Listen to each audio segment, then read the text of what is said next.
और यहाँ से है चढ़ाई शुरू। पहाड़ में बर्फ पड़ी है।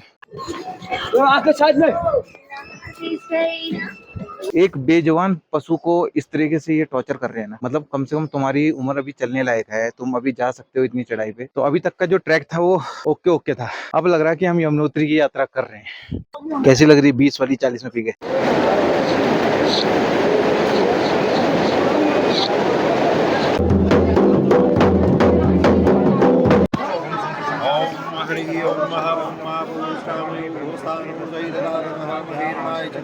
तो दोस्तों पहाड़ों में अभी यमुनोत्री के रास्ते में हमको बर्फ़ तो काफ़ी ज़्यादा दिखी, लेकिन एक और चीज़ें देखी जिसमें हम सबको शर्म आनी चाहिए।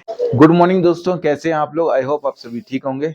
तो आज हम हैं जानकी चट्टी में। तो आज है 18 तारीख। इस समय हम माँ यमुनोत्री के दर्शन के लिए यहाँ से यात्रा करने की शुरुआत करने वाले हैं। अभी आरती भी तैयार हो चुकी, मैं भी तैयार हो चुका हूँ। बाकी रूम का कुछ ऐसा हाल है। और अभी यहाँ पर वीडियो अपलोड हो रही थी, वो भी हो चुकी है। अब इसको फटाफट क्लोज करते हैं। निकलने से पहले मैं आपको अपने होटल के बाहर का व्यू दिखाता हूँ। तो सामने है ये जानकी चट्टी, पूरा ये मार्केट है। और आप देख सकते हैं अभी भीड़ भाड़ भी बढ़ने लगी है यात्रा के लिए। सामने यहाँ पे ये है पार्किंग, और ये जो बोर्ड है ऊपर का, ये है खरसाली का बोर्ड। ऊपर देख सकते हैं खरसाली गांव। दूर पहाड़ों में बर्फ भी दिख रही है, जैसे ये यहाँ पे बर्फ दिख रही है, यहाँ पे बर्फ दिख रही है। और अभी सुबह तक यहाँ ऊपर भी बर्फ थी, ये पिघल चुकी है। तो दोस्तों हमारे जो होटल है उसके बाहर ही यमुनोत्री के लिए रास्ता है, पैदल रास्ता। तो यहीं से होकर हम निकलेंगे अभी। तो फटाफट निकलते हैं और फिर आधी बातें रास्ते में करते हैं। जो जो चीजें होंगी वो सब मैं आपको रास्ते में दिखाऊंगा। चलें? तो अभी हम यहाँ से ये डंडे लेके जाएंगे, क्योंकि आगे बहुत जरूरत पड़ने वाली है। और सामने देखिए ये हमारी सुल्तान यहाँ पे खड़ी है, और अभी काफी ज्यादा गंदी हो चुकी है। तो एक बारी यात्रा पूरी करेंगे तो इसको भी धुलवा देंगे। तो ये वो होटल है जहाँ पे हम ठहरे हुए हैं अभी। कुछ ऐसा लोकेशन है, और यहाँ से है चढ़ाई शुरू। घोड़ा क्या रेट है? अप एंड डाउन वो 2000 2100 रुपए। और केवल ऊपर ऊपर का 1500 रुपए। घोड़े आप ले सकते हैं अगर आप नहीं चल सकते हैं तो। बाकी मैं तो रिकमेंडेड करूंगा कि आप पैदल ही चलें, क्योंकि पैदल में ही यात्रा का मजा है। तो ये हैं घोड़े। सामने देखिए क्या जबरदस्त व्यू है, बर्फ पड़ी हुई है पूरे पहाड़ में। ये पिछले 2 दिन में बारिश हुई ना, उस वजह से इतना ज्यादा बर्फ पड़ी हुई है। अभी सुबह यहाँ तक भी थी, ऊपर तक। होप्स होगी आगे चल के हमको बर्फ और ज्यादा दिखेगी। वैसे क्या रेट है इसका बास्केट का? हाँ, गवर्नमेंट रेट 2500 रुपये। अब ऐसे? हाँ हाँ, अच्छा अच्छा, 3000 भी बोलते हैं, 2400 भी बोलते हैं। तो गवर्नमेंट का जो रेट है वो 2500 है। ये देखो आरती का घोड़ा आगे जा रहा है। हमने घोड़ा खरीदा है लेकिन हाँकने के लिए क्योंकि पूरा मजा लेना चाहते हैं।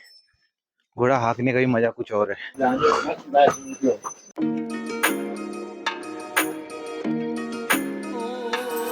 तो अभी हम 2-3 किलोमीटर आ चुके हैं नीचे से, जहाँ से यात्रा शुरू हुई है। और यहाँ से कितना किलोमीटर होगा अभी? 5। तो 5 किलोमीटर यहाँ से अभी है। थोड़ा बहुत थकान तो लग गई है, क्योंकि हम दिल्ली में रहे, ज़्यादा आदत है नहीं पहाड़ों की। तो रुक रुक के यात्रा करेंगे अपनी, कोई जल्दबाजी नहीं है। और बीच बीच में यहाँ दुकानें भी बनी हुई है खाने पीने की। तो अगर किसी को भूख लगती है तो यहाँ पे खा सकता है। साथ ही साथ मेडिकल स्टोर भी हैं।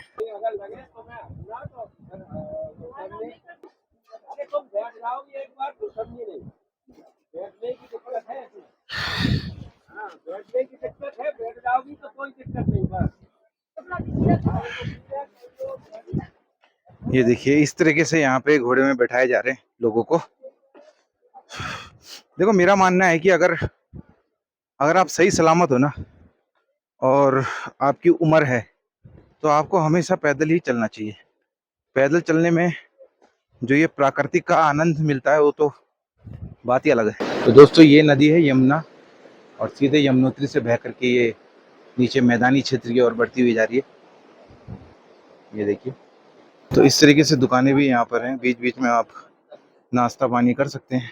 तो दोस्तों करीबन हमको 2 किलोमीटर हो गए नीचे से ऊपर आते हुए, और अभी थकान कुछ भी नहीं है, बिल्कुल फ्रेश फील कर रहे हैं।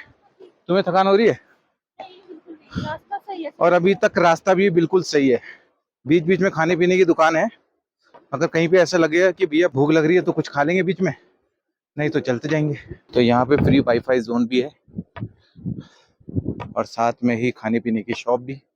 और यहाँ पे गेट लगाया हुआ है यमुनोत्री का। ऊपर यमुना माता की आकृति है, यमराज की, और लेफ्ट साइड में शनि देव की। बहुत ही खूबसूरत।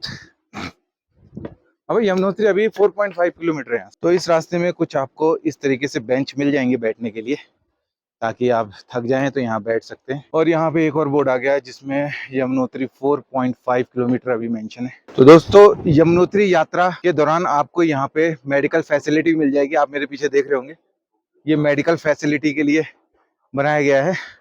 और साथ ही साथ यहाँ पे आपको शौचालय भी मिल जाएगा। तो अगर आप चार धाम यात्रा आ रहे हैं तो अपना रजिस्ट्रेशन करवाना मत भूलिएगा, बहुत जरूरी है रजिस्ट्रेशन चार धाम यात्रा के लिए। अभी हम यमुनोत्री के दर्शन करने जा रहे हैं, तो सामने देखिए ये रजिस्ट्रेशन बूथ है। यहाँ पे आपको रजिस्ट्रेशन अपना दिखाना होता है। साथ में वो आपको कुछ इस तरीके की पर्ची देते हैं, इस तरीके की पर्ची। तो आरती और मेरी पर्ची मिल गई है हमको। तो रजिस्ट्रेशन करवाना ना भूलें जब भी आप चार धाम यात्रा में आ रहे हैं। तो अब कुछ इस तरीके से चढ़ाई शुरू हो गई है। तो ट्रैकिंग करने के भी कुछ रूल होते हैं। अगर आप ट्रैक कर रहे हैं तो अपने छोटे छोटे कदम रखिए और थोड़ी थोड़ी देर में आराम करते हुए जाइए। कोई भी बिल्कुल भी थकान नहीं लगेगी। और टाइम लेके आइए अपने साथ। अगर अपने साथ आप टाइम लेके आ रहे हैं तो कोई इशू नहीं है, आप आराम आराम से करिए। भागा दौड़ी में थकान ज़्यादा लगती है और तबीयत भी खराब हो सकती है। हाँ, कितना? नहीं नहीं, कितना चल लिया हम? तो हाँ, भाई साहब बोल रहे हैं कि हम 2 किलोमीटर चल लिए हैं, 4 बचे हुए। अरे वाह, पता ही नहीं चला 2 किलोमीटर। तो यहाँ पे सफाई भी बीच बीच में हो रही है। जो घोड़े जो गोबर वगैरह कर रहे हैं वहाँ पे सफाई वगैरह हो रही है। और यहाँ देखिए भाई साहब, हेड्स ऑफ है आपको भैया। तो देखिए दोस्तों, यहाँ पे ये प्राचीन श्री राम मंदिर भी है। जय श्री राम। तो आपके साइड में क्या रेट है पालकी का? पालकी का 6,000, 7,000, 8,000, कोई ठिकाना नहीं है। नीचे से? नीचे से। और यहाँ से अगर लेते हैं बीच में से तो यहाँ से नहीं मिलता। अच्छा अच्छा, ठीक है, थैंक यू। तो अगर आप पालकी कर रहे हैं तो पालकी के जो फिक्स रेट है वो 6,000 7,000 है। और अगर आप सोच रहे हैं कि बीच में मैं पालकी कर लूंगा तो ऐसा कोई सेवा उपलब्ध नहीं है यहाँ पे। तो उसके लिए आपको जान की चट्टी ही जाना पड़ेगा। तो हम यहाँ से आ रहे हैं अभी जान की चट्टी, और इतना दूर पहुंचे हैं अभी। तो 2-2.5 किलोमीटर पहुंच चुके हैं अपन। यमुनोत्री की इस ट्रैक में हमने एक चीज देखी कि जो जवान जवान लोग भी है ना, जिनकी उम्र 50-40 है, वो भी पालकी और क्या नाम घोड़ा, चलो पालकी कर रहा है कोई बात नहीं, वो इंसान ढो के ले जा रहा है, लेकिन एक बेजवान पशु को इस तरीके से ये टॉर्चर कर रहे हैं ना। मतलब कम से कम तुम्हारी उम्र अभी चलने लायक है, तुम अभी जा सकते हो इतनी चढ़ाई पे, पर वो लोग घोड़ा करके, और घोड़े इतनी बुरी तरीके से फिसल रहे हैं ना यहाँ पे। अभी ये जो सामने पाइप है ना, ये देखिए सामने पाइप, अभी एक घोड़े का पैर इसमें अटक गया था। थोड़ा सा और झटका लगता तो टूट जाता। तो मैं तो यही सलाह दूंगा कि अगर कोई जवान लड़का है ना, मतलब 40-45 साल तक का भी, 50 साल तक का भी, तो वो कम से कम घोड़ा तो ना करे। तो ये देखिए यमुनोत्री के रास्ते में पहला वाटरफॉल।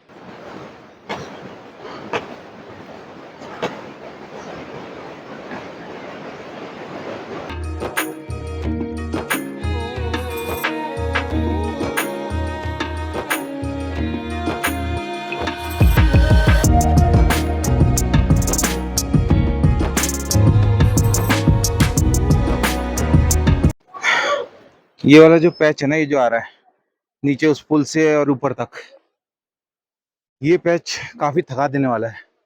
बुरी हालत हो गई। आरती का मुंह देखो जबरदस्ती की स्माइल है।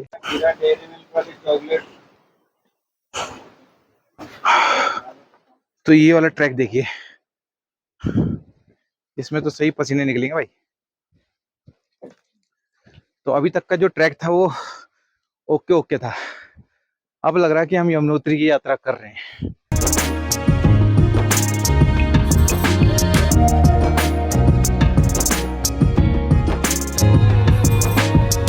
कैसी लग रही 20 वाली 40 में पी गए? अब लग रहा है महंगी चीज। तो यमुनोत्री में ये जो कोल्ड ड्रिंक है ना, ये नॉर्मली 20 रुपए की है, लेकिन यहाँ पे मिलती है 40 रुपए की। उसका रीजन सिर्फ यही है क्योंकि इतनी चढ़ाई पे लेकर आना पड़ता है। इससे पता चलता है कि चीजों का जो मूल्य है वो सिचुएशन के हिसाब से बदलता है। Yes, you are right. तो इसका दाम बढ़ने का एक ही कारण है कि इतनी नीचे से फिर ऊपर लेके आना, तो उसका जो खर्चा होता है तो उसमें ऐड करके फिर हमको वो पे करना पड़ता है। अभी तक हम 2.5-3 किलोमीटर आ चुके हैं और अभी तक का रास्ता काफी ज्यादा नैरो और चढ़ाई वाला है। तो मेरी तो हालत धीरे धीरे होने लगी खराब। तुम्हारी? आरती ने अपने ऑफिस में हमेशा जब ऑफिस जाती है सीढ़ियों से जाती थी, उतरती भी सीढ़ियों से थी, तो इस वजह से आरती का हालत अभी ठीक है क्योंकि इसका ऑफिस 6 फ्लोर में था, तो उससे काफी फायदा हुआ है। मैं भी गया था, लेकिन मैं 1-2 बार गया था। मेरा जो ऑफिस है 7th फ्लोर में, 1-2 बार ही गया था मैं। बोलो भैया, घोड़ा करना है? घोड़ा नहीं। केदारनाथ आप लोग हो गए आगे केदारनाथ? अच्छा रास्ता ऐसे ही है, रास्ता इससे बेकार है। इससे बेकार है। और अभी कितना दूर होगा ऊपर यमुनोत्री? आधा घंटा। हम सुबह 6 बजे चले थे, आजा। 8 बजे पहुंचे। और सीधा रास्ता भी ऐसा ही हाँ, केदारनाथ जाने का। तो अभी इसके बाद कहाँ जा रहे हो? उसके बाद घर जाना। अच्छा, इसके बाद घर। हाँ, नहीं, केवल ये 2 ही हैं। ठीक है, ठीक है। बहुत बहुत धन्यवाद। तो सफर में हाइड्रेटेड रहना जरूरी है, इसलिए मैं पानी पी रहा हूँ और जहाँ जहाँ रुक रहे हैं वहाँ पानी पी रहे हैं।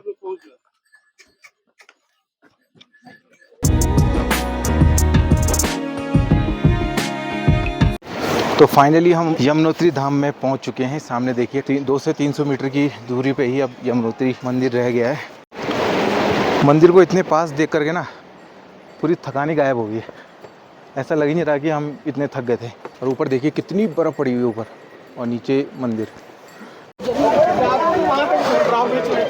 बर्फ़ पड़ी हुई है। अभी पहुंच चुके हैं ये यमुनोत्री धाम में, और अब आगे चल के देखते हैं एक बारी कि किस तरीके से यहाँ पे यमुनोत्री धाम का मंदिर है। ये देखिए,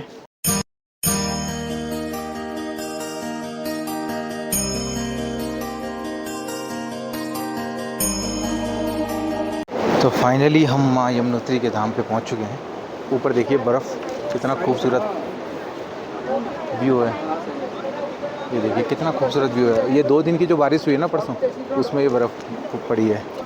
तो मंदिर के पास ऐसी छोटी छोटी दुकानें लगी हुई हैं, छोटी छोटी दुकानें लगी हुई हैं। यहाँ पे माता की मूर्तियाँ हैं, तस्वीरें हैं।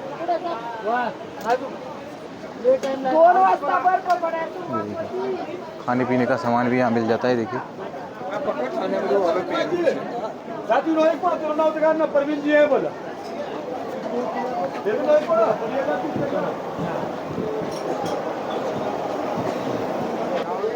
प्रसाद लेने कितने का भैया? कितने का? वाला 50, 100, 150, 200 जो आपकी श्रद्धा है। हाँ, तो यहाँ से हम प्रसाद ले लेते हैं पहले और फिर चलते हैं माँ के दर्शन करने के लिए। रोटी में चावल होगा। अच्छा, ये चावल भोग होता माता जी का, तो सब में होगा। तो हमने यहाँ से प्रसाद ले लिया है, चलते हैं सीधे मंदिर में। ऊपर है कालिंदी पर्वत, वहाँ से बहकर माँ यमुना मैदानी क्षेत्र की तरफ जाती हुई।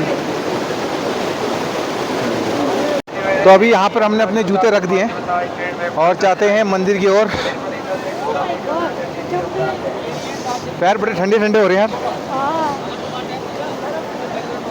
गर्म पानी का कुंड है यहाँ पे, नहाने के लिए भी है व्यवस्था पूरी।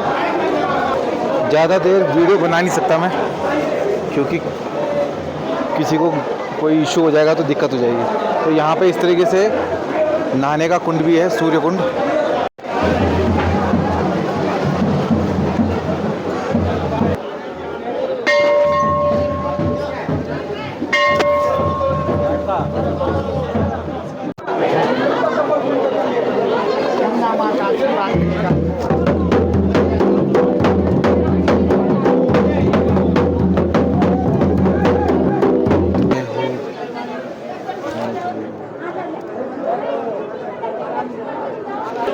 तो ये सामने है सूर्य कुंड। यहाँ पे गर्म पानी है और यहाँ पे लोग अपना चावल लेके आते हैं और चावल रखते हैं यहाँ पे, और वो चावल उबल जाते हैं। चावल दे दो पंडित जी को।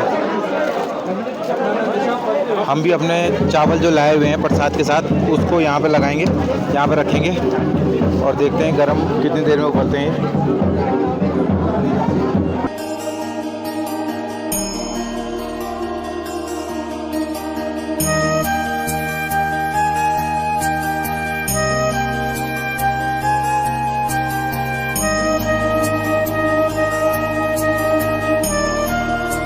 जिस स्थान पर आप बैठे हुए हैं यमुना जी का जन्म स्थान है। यमुना जी की जो धारा बहती है यहाँ से आगे कलिंद पर्वत है। ये जो पूरा पर्वत है कालिंदी पर्वत है। कलिंद गिरी मस्तके पततबंध पूर्वोज्ज्वला। यमुना जी कलिंद पर्वत के मस्तक से निकली हैं, इसलिए माता जी का पहला नाम कालिंदी है। और दुर्गम स्थान होने के कारण जैसे भगीरथ महाराज ने गंगा जी की तपस्या की, उसी प्रकार इस स्थान पर बैठकर जमदग्नि ऋषि ने यमुना जी की तपस्या की और यमुना मैया को कलिंद पर्वत से यहाँ पर अवतरित किया। इसलिए जो जमुना कहा जाता है, जमुनोत्री जो कहा जाता है, वो जयमुनि के नाम पे कहा जाता है। और यमुना जी सूर्य भगवान की पुत्री है और यमराज और शनि महाराज की बहन है। सूर्य भगवान ने अपनी बेटी को एक किरण का वरदान दिया है। उसी किरण के वरदान से यमुना या पूर्व भागेशु सूर्य कुंडम स्मृतम, यमुना जी के पूर्व भाग में सूर्य कुंड है। जो ये जल सारा तपता है सूर्य भगवान की कृपा से है। सूर्य कुंड है, उसमें चावल बनता है, यहाँ का प्रसाद जाता है। और तत्र स्नान मात्रेण, नीचे तप्त कुंड है जिसमें स्नान किया जाता है। उस स्नान से ही मनुष्य सूर्य लोक को प्राप्त करता है। और ये माता जी की दिव्य शिला है। पुराणों में इसी का वर्णन मिलेगा। कहा जाता है कि तत्र दिव्य शिला नाम स्पर्शान मुक्तदायिनी कलौ धर्मीनाया पूजा कुर्वन्ति मानवा। इस कलिकाल में जो इस धर्म क्षेत्र की यात्रा को सच्चे मनोभाव से करता है और इस शिला पर बैठकर माता जी की पूजा अर्चना इस कलिकाल में करता है, उसको कभी यम और शनि का त्रास नहीं भोगना पड़ता। शनि की साढ़े साथी ढैया सारे दोष समाप्त हो जाते हैं। यमुना जी शनि और यम की बहन है। और आजकल आप अच्छे समय पे आए, आजकल नवरात्रा भी चल रहा है, चौथा दिन माता जी का है। यमुना मैया आपकी यात्रा मंगलमय करे। आप सभी को यमुना मैया का आशीर्वाद बना रहे।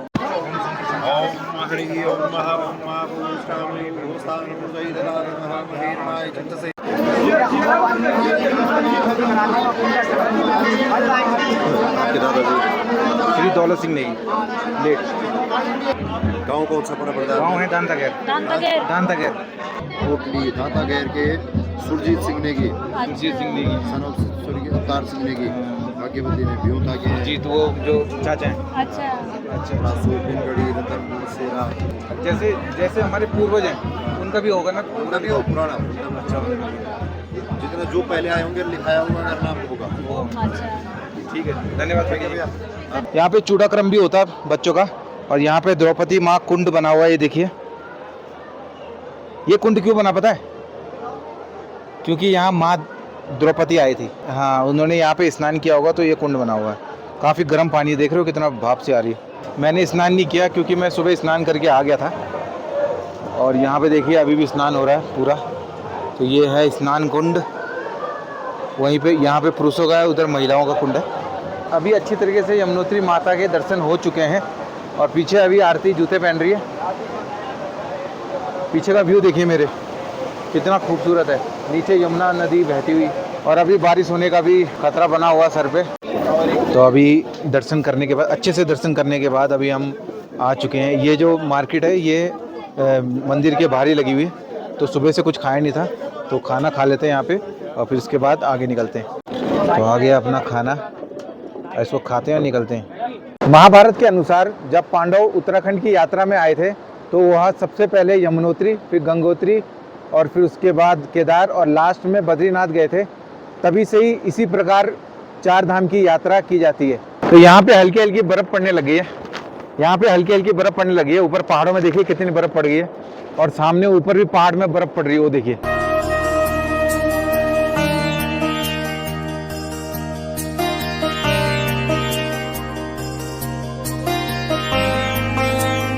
तो दोस्तों पहाड़ों में अभी यमुनोत्री के रास्ते में हमको बर्फ़ तो काफ़ी ज़्यादा दिखी, लेकिन एक और चीज़ें देखी जिसमें हम सबको शर्म आनी चाहिए। क्योंकि यहाँ पे इतनी ज़्यादा डस्ट फैलाया हुआ ना लोगों ने, जो भी यात्री आते हैं, जो भी उनके रैपर हैं, चाहे बोतल वगैरह, सब ऐसे फैला रखे हैं यहाँ साइडों में, ये ग्रिल के साइडों में। तो ये चीज़ गलत है। प्रकृति को हमको सुंदर रखना चाहिए ताकि आगे भी हमारी जो पीढ़ियाँ हों वो इस सौंदर्य को देख सके। अगर आप ऐसी गंदगी फैलाते रहेंगे तो आगे फिर ये कभी भी हमको इस तरीके से खूबसूरत नहीं दिखेगा।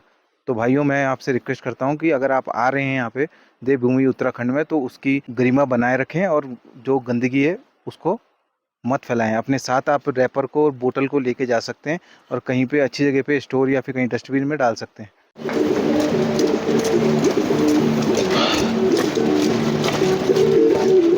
जय हो नेपाल। भाई स्टेमिना है तुम में। जय नेपाली।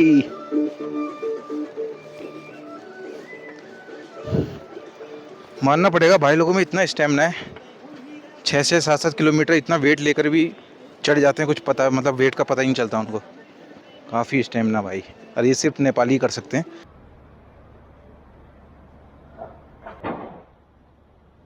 तो यमुनोत्री धाम के दर्शन करने के बाद अब हम आए हैं यमुनोत्री माता के जो शीतकालीन निवास है वहाँ पर। यमुनोत्री धाम में बर्फ़ पड़ जाती है, कपाट बंद कर दिए जाते हैं, उसके बाद माँ यमुनोत्री यहाँ पर निवास करती है और यहाँ पर ही उनकी पूजा अर्चना होती है। और अप्रैल और मई में अक्षय तृतीया के दिन उनका कपाट दोबारा खोल दिए जाते हैं। तो दोस्तों अभी घड़ी में बज रहे हैं 7 और हम आ चुके हैं रूम में। और अभी आरती अपने मोबाइल पे जो भी इसने रील बनाए थे उस पर काम कर रही है और मैं अपने वीडियो एडिटिंग पे लग गया हूँ ताकि आप लोगों के लिए कल मॉर्निंग तक वीडियो आ जाए। तो दोस्तों हमारी जो यात्रा रही यमुनोत्री की बहुत ही बढ़िया रही है, अच्छे से दर्शन हो गए और आरती की भी दर्शन हो गए ना आरती? बहुत अच्छे। तो कॉन्ग्रेचुलेशन, पहला धाम कंप्लीट हो गया। तो आई होप कि जो ये हमारा 4 धाम यात्रा है वो आप लोगों को पसंद आ रहा होगा। तो दोस्तों वीडियो को लाइक शेयर जरूर करें और दोस्तों अगर आप कुछ सजेशन देना चाहते हैं तो आप हमें कमेंट भी कर सकते हैं। और अगर आपने चैनल को अभी तक सब्सक्राइब नहीं किया है तो प्लीज़ चैनल को भी सब्सक्राइब कर लीजिए। तो चलिए दोस्तों इस वीडियो को यहीं तक रखते हैं। अपना ध्यान रखिए, अपने आसपास सफाई रखिए। जय हिंद, जय भारत, जय देवभूमि उत्तराखंड।